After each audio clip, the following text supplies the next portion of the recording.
So, on December 23rd, Super Meat Boy Forever is finally going to be released. This is the sequel to the original Super Meat Boy, which is a game I still very much enjoy, both casually and as I've gotten more into speedrunning. This will be from the perspective of someone who's looking forward to a casual playthrough, but also has the intention of putting in the time to learn how to speedrun this game. So let's get started. The original Super Meat Boy is such a great game for a lot of reasons. It has a lot of personality. The theme is unique and the characters are over the top. It is silly, but dark and a little crude. The setting of the game feels like something different and fresh, which makes it fun to play. The level design is difficult, but fair.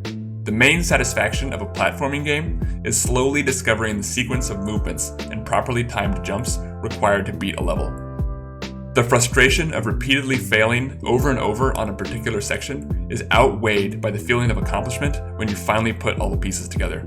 Because there is such little randomness in each level, the original Super Meat Boy does a really good job of presenting each level as a puzzle for you to figure out. This process is what hooks a lot of people on platformer games in general, but Super Meat Boy does it really well. It is fast and has tight controls. On top of the level design, the control of your character is the other element that can make or break a platformer.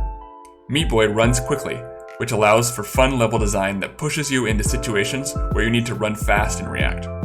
However, Meat Boy also has a lot of control while in the air, and can stop or change direction instantly. You can really control exactly how you want to move, which makes the game feel more fair. This mixture of high speed and precision is an important part of what makes the original game so popular as a platformer. All these things I've listed also make Super Meat Boy a great speedrunning game, but I'll add in one more note specifically on that topic. Once you've beaten all the levels the game has to offer, you can speedrun it. There is no super technical advanced trick that you need to go fast, which makes the game extremely accessible to pick up. Don't get me wrong, the skill ceiling is high, but the floor is also very low. The first and most obvious difference in Super Meat Boy Forever is that it is an auto-runner. Meat Boy, Bandage Girl, or any of the other characters you can unlock will always move forward at full speed. You can't control your speed, but you can crouch, jump, dash in the air, and change directions by jumping off a wall. This inherently makes the game very different from the original. For casual playthroughs, I'm actually not too concerned because the level design looks like it will still feel like Super Meat Boy. Levels aren't just left to right. They involve complicated sequences of changing direction with jumps, fitting through precise gaps, and chaining punch dashes. I think at its core, the new game is going to elicit the same mixture of frustration and feeling of accomplishment. I do have some concerns about this aspect of the game from a speedrunning perspective. It looks like the game forces you to be more or less on the rails of the intended path, and I think that will come at the cost of speedrunners being able to find really creative solutions to levels through large skips. There will still obviously be small skips and optimizations as players figure out each section of a level, but if I had to guess now, I think playing this game fast will mostly be about not dying. The other major change is how levels are generated rather than being always the same like in the original game. What makes up a level is actually a large collection of chunks that are pieced together, and this will be different with each playthrough. An important detail is that this is not fully random generation, as each chunk is carefully designed to synergize with the chapter theme and the other chunks created for the level. This means that getting good at a particular level will involve mastering every chunk through multiple playthroughs. I think this will add a lot to the casual replayability of the game, as it will expand the effective level count without increasing the length of the story.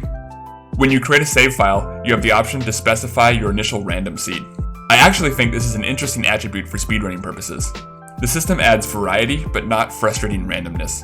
I can imagine a situation similar to Minecraft speedrunning, where there are separate categories for a random seed or a set seed.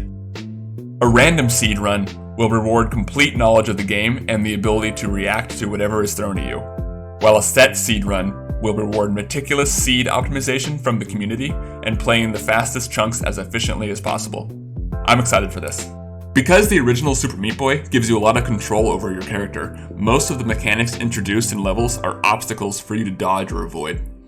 In Super Meat Boy Forever, it looks like there will still be plenty of new hazards, like these needles that kill you over time, but also a lot of mechanics that influence your movement. Since the new game, as an autorunner, limits your movement, it appears that many of the mechanics that will be introduced involve augmenting the way you control your character. We've seen punch chaining, conveyor belts, teleportation, and enemies that spit you out in direction. The main hesitation I have with this game is the limitation on movement that the autorunner genre imposes. I am, however, excited to see what sort of movement options each level introduces as a way to increase the amount of creativity the player can leverage. I really feel like this is the crucial area of game design that will make or break the game. Also, the boss fights look amazing. The two games are going to be very different, but I'm optimistic and excited for Super Meat Boy Forever to finally be coming out after all these years. At launch, I plan on streaming my playthroughs and speedrun attempts on my Twitch channel, as well as producing quite a bit of content on this YouTube channel. If that interests you, subscribe to all the things. Thanks for watching.